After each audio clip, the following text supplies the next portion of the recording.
Shabbat Shalom, my friends. Well, the atmospheric river has departed from Southern California, at least temporarily. It was a very dangerous, very destructive period. Vast amounts of damage, lives were lost. But as it always is with weather events, there were moments of intense beauty as well. One morning as I was returning from the gym, I just stopped on the sidewalk. It was raining, of course, but at that moment the rain was gentle and warm.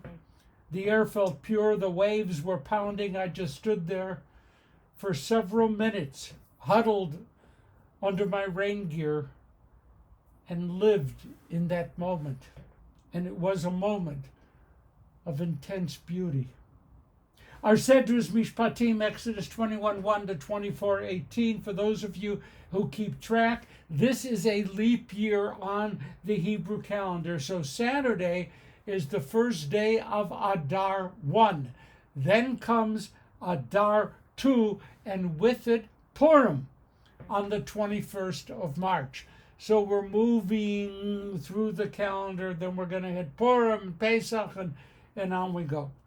Last week we stood with the Israelites at Mount Sinai as Moses received the Ten Commandments and the people pledged their loyalty to God. Our people were now going to have to learn the hard truth that most of their days and years would not be Mount Sinai moments. Most of their days would be mundane. Caring for the kids, securing food, caring for the poor, the elderly, the aged, developing new social structures, trying to figure out what their place in the world would be.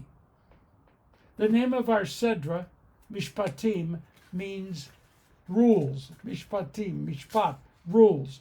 And in this Sedra, some of the clearest ethical and moral rules regarding what it means to live in covenant with God are spelled out.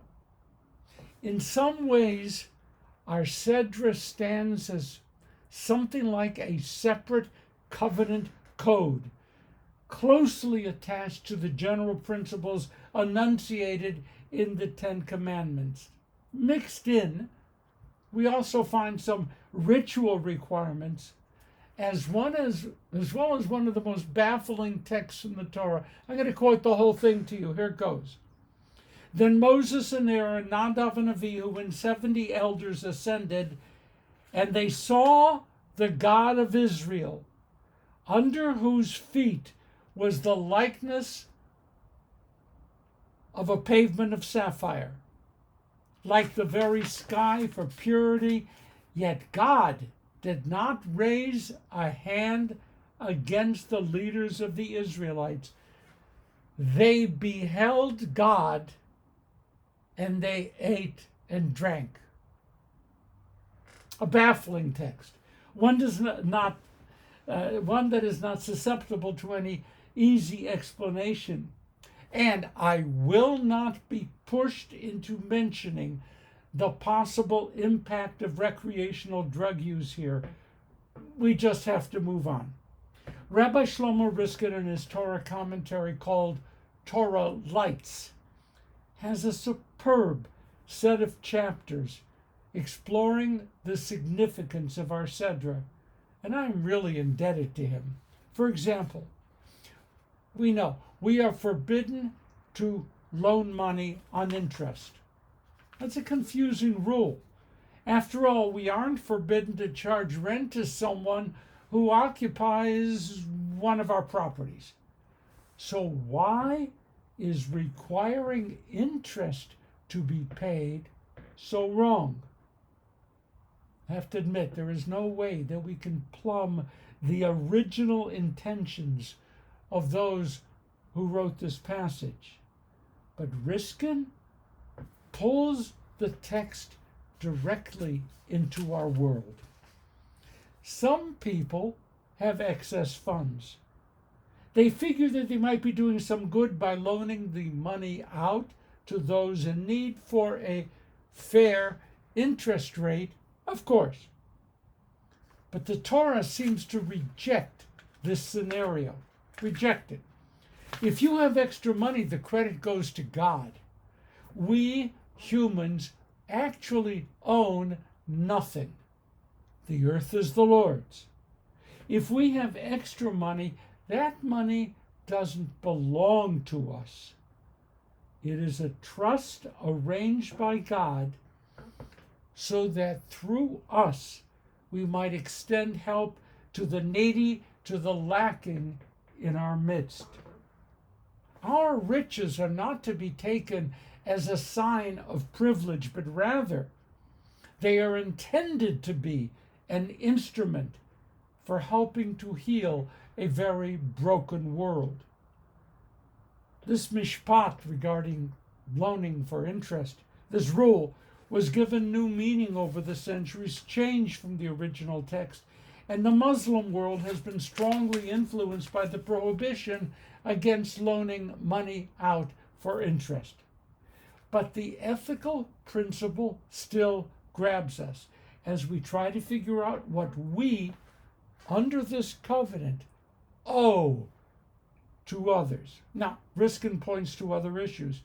Did you know that if you build a totally perfect sukkah, but have stolen the wood with which you constructed the sukkah, that sukkah is invalid. It is without religious significance. Do you know that if you recite the Shema slowly, clearly, accurately, even hitting the last word, echad, in such a way that no one could ever think that you are acknowledging that there are other gods. If you'd have said Adonai Acher, that would have been totally different. So echad.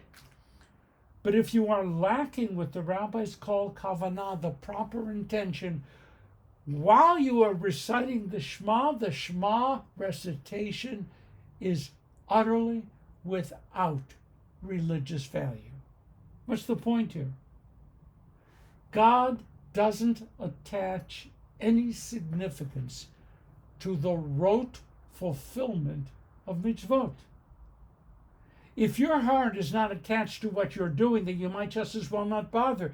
You can't build a sukkah with stolen materials. It just doesn't work. It's an insult. It's an abomination. You can't fulfill the mitzvah of being charitable to those in need with money that was not legally or morally or ethically earned. You can't do that. Now, of course, you're going to end up being praised by an unknowing community, but not in the eyes of eternity. Mishpatim works back and forth between ritual obligations and ethical obligations. And my friends, that's why this Sedra really deserves our careful attention. One last example. Our Sedra is the first place in the Torah that deals directly with abortion. The example given in Exodus 21, verses 22 and 23, became the basis for the rabbis to decide that until the fetus enters the birth canal, the fetus does not have full claim to being a life. I want to be very clear here. Women who have lost a pregnancy for a wide variety of reasons do not need to be told, nor should they be told, that they did not lose something that was alive. For the purpose of the law, the halakha, however, the Torah does not grant the fetus full legal rights until it is in the process of being born. Until that moment arrives, the mother's life will take precedence.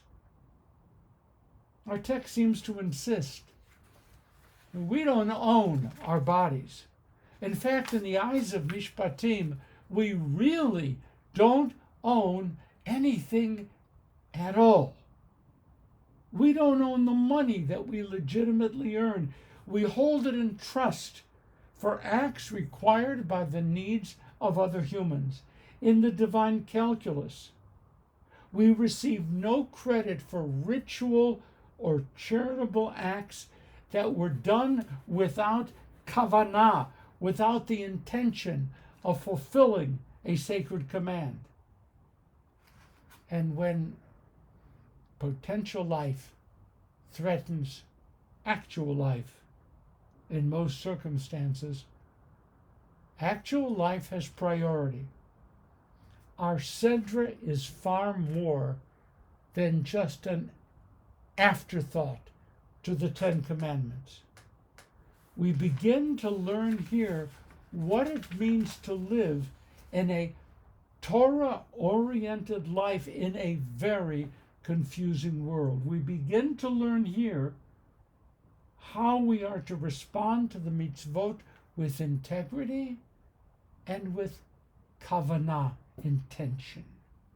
We begin to learn here of the real burdens that accrue to those who believe that they live in covenant with God. And we begin to learn here why being a member of the covenant community carries not only privilege, but burden. Great Sedra. Shabbat Shalom, my friends. See you next week.